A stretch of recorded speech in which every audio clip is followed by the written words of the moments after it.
Willie, cheers for your time as always. We'll start with your squad news if we can. First of all, Tom Opperchick and his shoulder. Is he available? Yeah, we'll know a little bit more on Tom later in the week. He trained today. He was limited to everything, or he was limited training this afternoon. So we'll know a little bit more in the next couple of days. So other than that, everyone's in pretty good shape. Oh, but that was going to be my follow-up. No other fresh concerns going into this? No, so far it's been good. Obviously, this time of the year and ongoing, you have guys that playing with certain niggles and things always happening, but that's with every team, so no different with us. Just with Tom then, what's the sort of still the question mark around him? Is it just making sure he can get through the sort of next couple of days? Yeah, it's just making sure. I mean, at the moment, we've it's whether we want to rush him back in as well. At the moment, our centres have been doing a really good job, so and they did a great job last week, so there's no point rushing him back. But you can't, it's an injury where it takes time, so we're certainly not going to rush him into drills and things like that when he's not 100% ready. So that's why we'll look at that at the end of the week. Yeah, how much does that help? As you said, you have got options and options that are playing well at the moment. As much as it'll frustrate him, from your point of view, it's a nice position to be in, isn't it? Yeah, definitely. We want to have that in every position, ideally. We want to have competition for spots, and obviously you never like seeing players go down with injury and then other players get their opportunity then. But certainly we've always spoken about competing for spots is what we want. We want to have a healthy, players competing against each other at training, which they did all pre-season. And, as we've spoken about before, some players excel at that, when that's happening, and other players look for the exit door. So it's just about having the right people in that are comfortable competing with each other and competing for spots. But we've certainly got, three very good centres available in Tom, Petter and Ollie Gildart. How much are you seeing the former over the latter in terms of the ones who want to stay and fight and the ones that are heading for the exit, Norman? Say again, sorry? How much are you seeing more of the former than the latter when you said about players who are prepared to stand in and fight for a spot in the side as opposed to bailing out? Yeah, look, you never, in rugby league or in any sport, as a head coach and any coach that's part of the team, you're never going to keep 40 players happy or 30-odd players happy. Unfortunately, the reality is you've got 17 players that you pick every week. We want to build a squad, which we've always said. So we've got some good players that are missing out. But, I mean, you look at the best teams and they've got good players missing out as well. It's unfortunate, for certain players not getting picked. But we've certainly got, I believe we've got the right characters in the team who can handle that. And what they do is then look at how they can be a really good teammate. And the guys that missed out this week or will miss out this week certainly put that forward today in the way they trained and prepared the first team. So that's all we can ask for. And we're always looking for the way they react and what their next job is, so to speak. So we've got a really good group, and there's no doubt that each player wants the best for their teammate, and they want the same. We share the same vision, so it's important that you keep players in the squad that share that same vision. It's that balance of healthy competition, but you want players to have that little bit in the mind that frustrates them almost. I suppose that drives them on as well as professionals, doesn't it? Yeah, absolutely. I mean, you don't want to tell a player that he's not in and he's laughing and smiling and happy about it. It's you don't get that. Obviously you don't want players taking it too hard and too personal. You always got to give feedback on what they need to work on, where they're at, and what they need to work on, so they know where they stand. But I'd like to think, as staff, we've got a process where there's 4 or 5 of us that pick a team each week. Naturally, being a head coach, I have sort of the last say, but I certainly there's probably not 17 this year that I've gone against the majority or strong reasons behind why the other staff are picking certain players. But at the end of the day, I'm the head coach and I'll make the final decision. Of course. Anyone who comes back into contention for this one or has played into contention, you said, from what you've seen in training? Oh, look, there's players that are training well. But I think at the moment we've got a pretty good mix. The 17 that did the job last week. It'd be hard to pick players over and above that. So, as I said, things can happen later in the week or we need to make some final calls. But, I think the 17 that did the job last week will be in this week. Yeah, it's an interesting one, that, isn't it? Because you talked in different sports. We obviously get to talk a lot to rugby coaches and football coaches and managers as well. And everyone you talk to has a different mindset about that, in terms of that.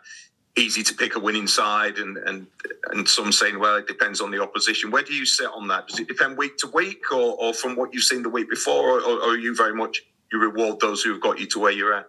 Yeah, I think it's a bit of both. I think you need to have a balance. There's no doubt about that. I mean, I'll give Tom Opachik an example there, where there was a time that he missed out, but then he got his opportunity, and we went on a winning streak. So I think you need to reward that, and I think you need to reward players that are playing well. But on the flip side, we might play against a certain team that we think a certain player, especially when they're around the same level in terms of where we see them in amongst the squad.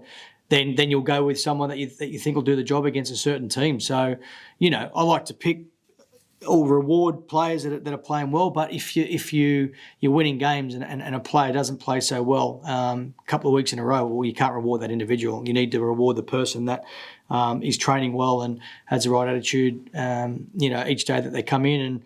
And so there's a balance. To answer your question, there's no doubt a balance. I like to reward, players that are playing well and the team winning, but also, you need to look at who you're playing, and your next sort of, our next job is beating St Helens. So we'll pick a team that we believe will beat St Helens or can beat St Helens.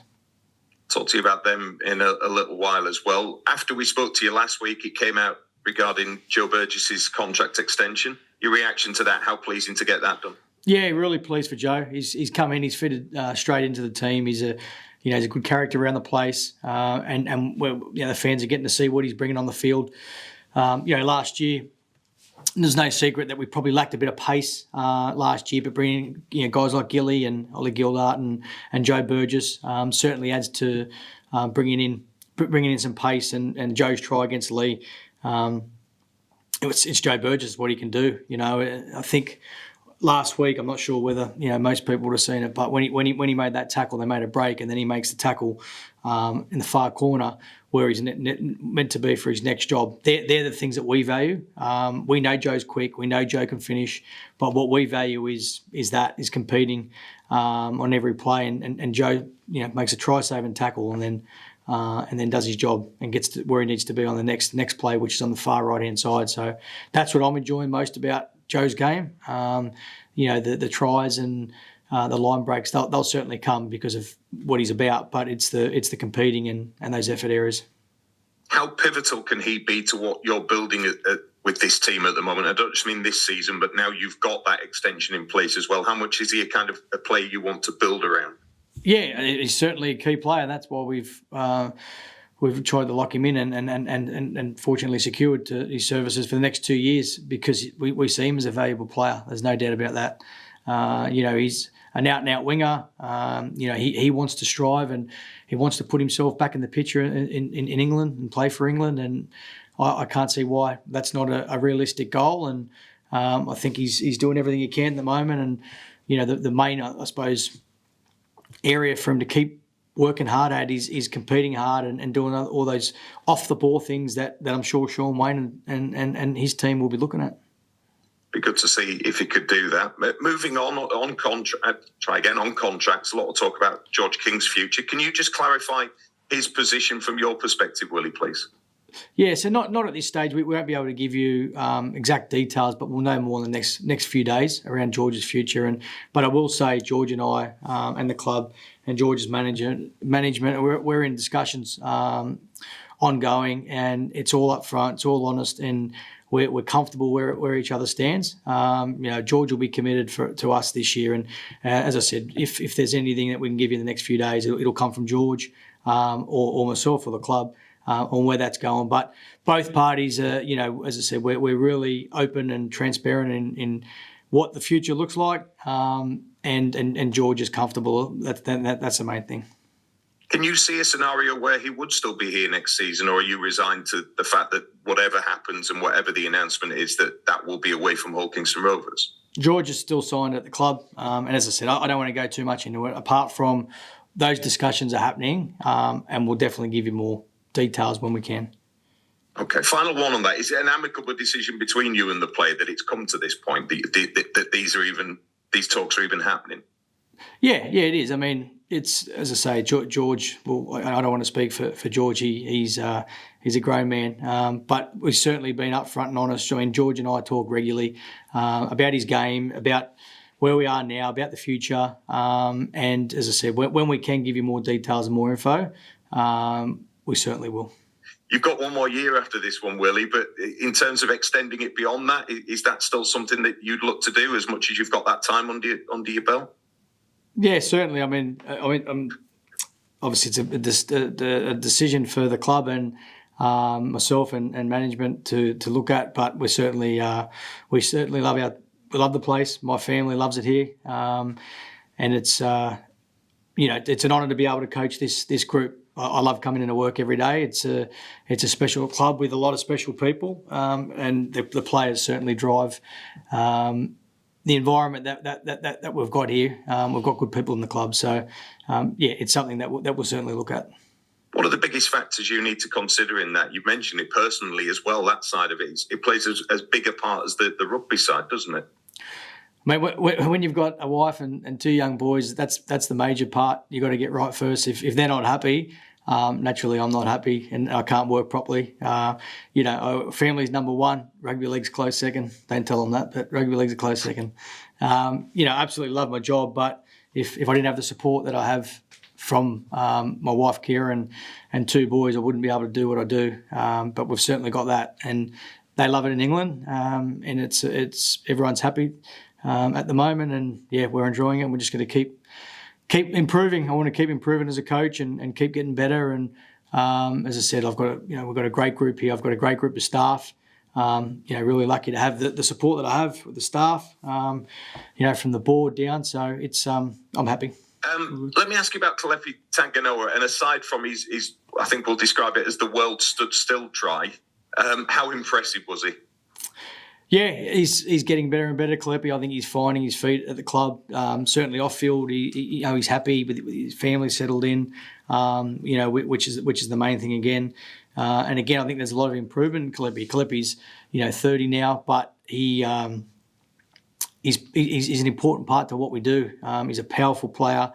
He's hard to handle, and the key now for Kalepi is just to keep doing that week in, week out. Like, don't overthink too much because he's got when you've got that much power and you can be so destructive. Just simplify it, make it as easy as possible. And I think Kalepi's got a really good balance of that at the moment. And looking forward to seeing what he can keep doing. I mean, we've got another tough game this week against St Helens, so there's no better way for Kalepi to show how good he is a back row in this competition by putting in a good performance against the Saints.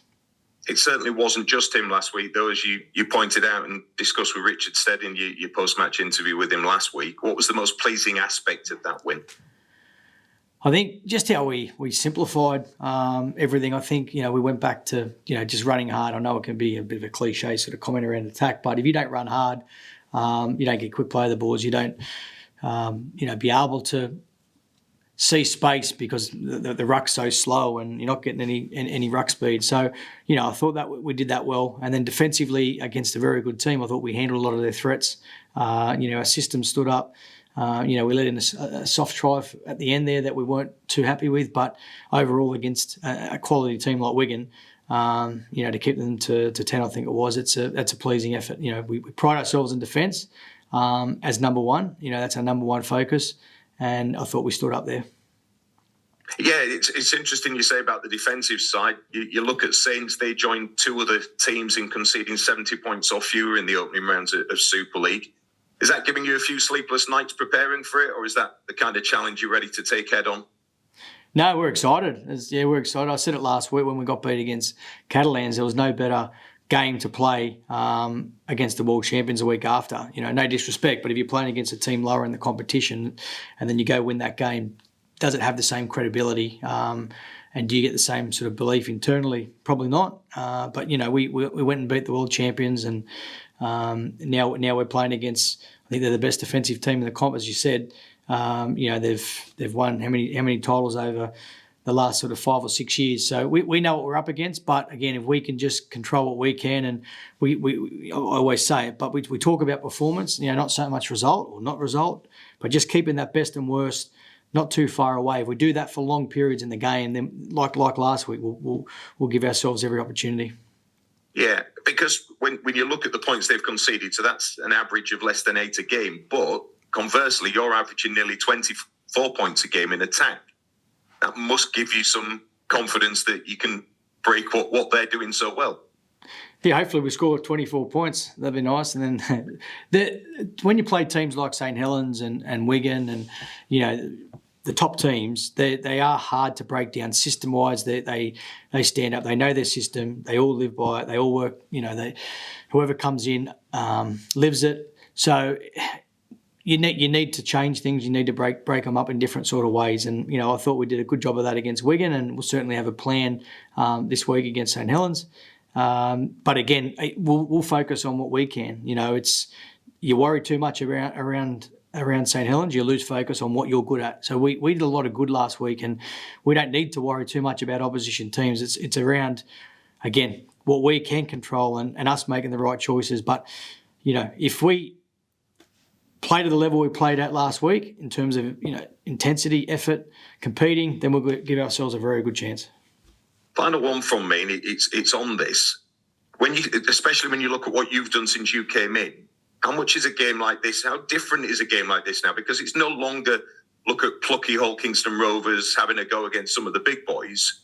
Actually, you're one of these teams that people need to be looking at and saying, yeah, they're genuine contenders. It's no longer the underdog spirit with this side. Oh, I suppose it depends who you speak to. There's a few reporters still questioning us, which is great. Away games, which is fine. But yeah, we certainly have gone in the right direction, but we're still not at the level that we want to be at. You need to do it week in, week out. You need to do it year on end. The teams that we're playing in this block, St Helens and Wigan, they've done it year in, year out. So as much as we're pleased with the improvement, but we're certainly not content. We still want to be we still want to be chasing more. And as I said, for us, what does that look like? It's like 2 weeks ago when we go to Catalans, that we don't have a big dip and a big drop. We haven't had that this year. We did in that game.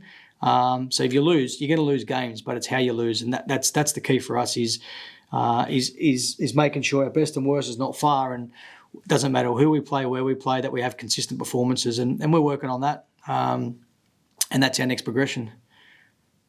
Cheers for your time, Willie. Best of luck. Cheers. Thank you.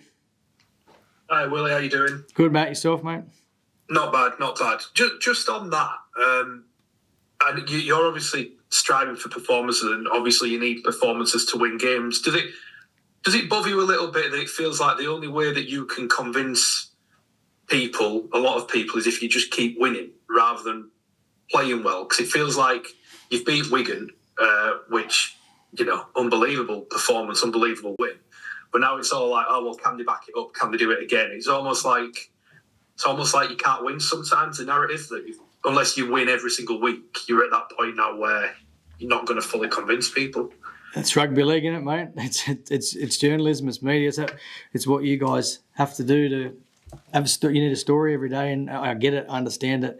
But I think, the ones, I honestly, like, you speak to people and they might give you reminders or so-and-so said this, but honestly, like, if you listen to the outside noise or world, in terms of that, then you're going to lose focus of what you can control. So we as I said, we're not where we want to be. We're certainly improving. We're getting better each week, but we've still got a long way to go. And you always have to prove yourself. It's the players each week need to prove themselves. I need to prove myself as a head coach. The staff need to prove themselves.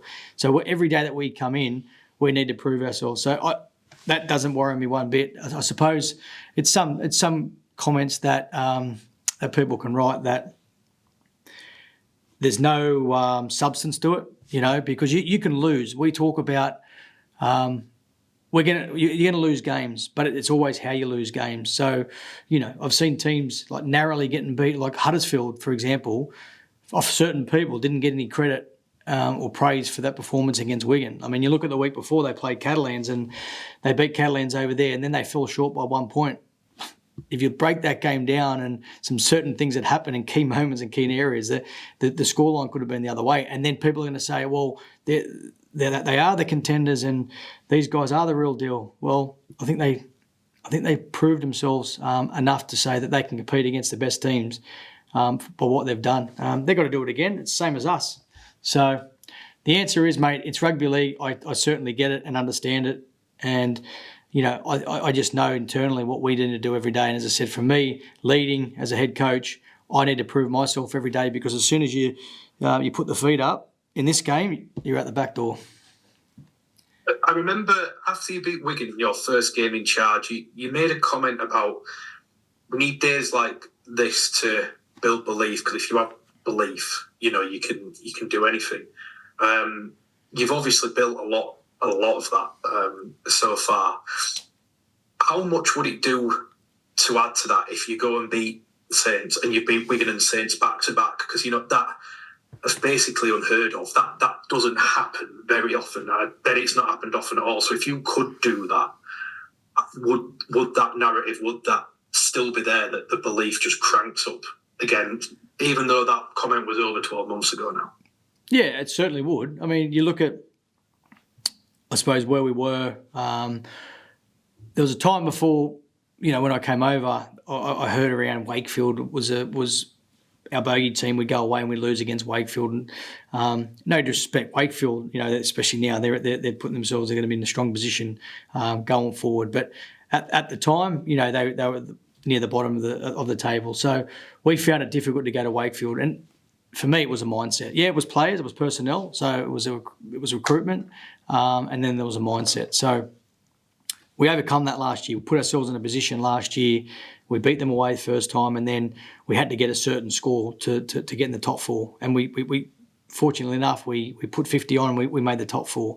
So I think we showed there that we can achieve something when you put your mind to it and you have the right people in, that type of thing. Where we're at now is, you know, it's no secret. We need to go away and beat teams when we're away. Catalans, for example, we haven't done that for a long time. So that's the work on for us. Now, last week we had a good win against Wigan. If we come this week and don't put in a similar performance, what does last week matter overall in the big scheme of things? So when you start to get results and you get 2 results, yeah, you get more belief. But for me, like really honestly, if we do fall short on the scoreboard, but our performance is where we want it to be, you're going to win more games, a lot more games than you lose. You're going to win the away games that people are questioning about, or we haven't won. But that's where we're at now. You know, for us is we can beat any team on our day. There's no doubt about that. I believe that. Players believe that. But you got to go do it, and you got to do it week in, week out. As I said, we're always proving ourselves. Everyone in rugby league is always proving yourself every day you come into work. So we're no different, mate. Brilliant. Cheers, Willie. Tell mate. Hey, Willie. How are you doing? Hey, James. How you doing? Yeah, good, thank you. You probably answered this. There's obviously a vacancy at South Sydney and your name has been mentioned, albeit on social media. Is your message to any concerned fans that you're very much committed to this project at OKR? Yeah, definitely. As I said, I'm 2025. You know, is when my contract is up to. Very happy at the club. Like as I said, my family and I love the club and really happy. Yeah, down the track, is that an NRL aspiration? But that's for another day. Yeah, down the track, the answer would be yeah. Like I mean, I worked in the NRL. Always wanted to come to the Super League and coach in the Super League. Do I have aspirations down the track? Yeah, I do. But I've certainly got a job here that I want to fulfil, and hopefully I can fulfil that for a while. You know, there's a vision at the club that I share the same vision with the board and the playing group and the staff. And you know, we've started a job, and I'd like to stay and finish it. Yeah, I was going to say that. Is it just a case of you won't want to go home until you've achieved what you set out to do, and that's bring trophies to OKR, isn't it? Oh, I mean, again, mate, any coach that coaches first team, NRL or Super League, you always want to win trophies. You know, that's what we're striving to do. But you know, if you fall short and you're not winning trophies, but you are improving, you know, eventually you're going to get to where you want to get to. So that's like if we keep talking about, I know it's all part of media questions and stuff like that, but yeah, we're striving to win trophies, but there's another we're playing against a very, very good team this weekend that are striving to win a trophy. We played against one last week and the week before, so we're playing against one in 2 weeks' time in Warrington. So there's a number of good teams in this competition that want to win, but if we can keep improving and then put ourselves in the picture. I mean, we've got obviously the Challenge Cup coming up, and then who knows from there. We'll see how we go. Yeah, I was going to mention this run that you're on.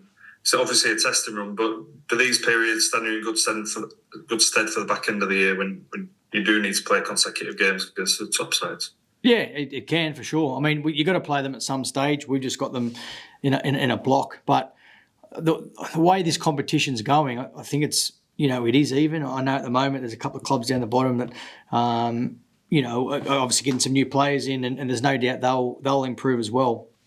But it's a competition where if you're not on, every team, and I know London at the moment haven't won a game, but every team can win, they can beat you. So that we haven't had that, or it hasn't been that way for a while, but it certainly is. I mean, I just have a look at the table at the moment where the top 8-9 sides or whatever it is, it's congested. So there's 2 points I think between a large amount of teams. So it's an even competition, and that's what made the NRL so strong, by having that competitive. I remember I came over last year and I thought the comp was competitive, and then you look at the teams this year when you try and break up the comp and where a team's going to be this year, and I thought to myself, anyone can really beat anyone on their day. As I said, apart from obviously London was difficult with them coming in when they come in, but they do their best every week.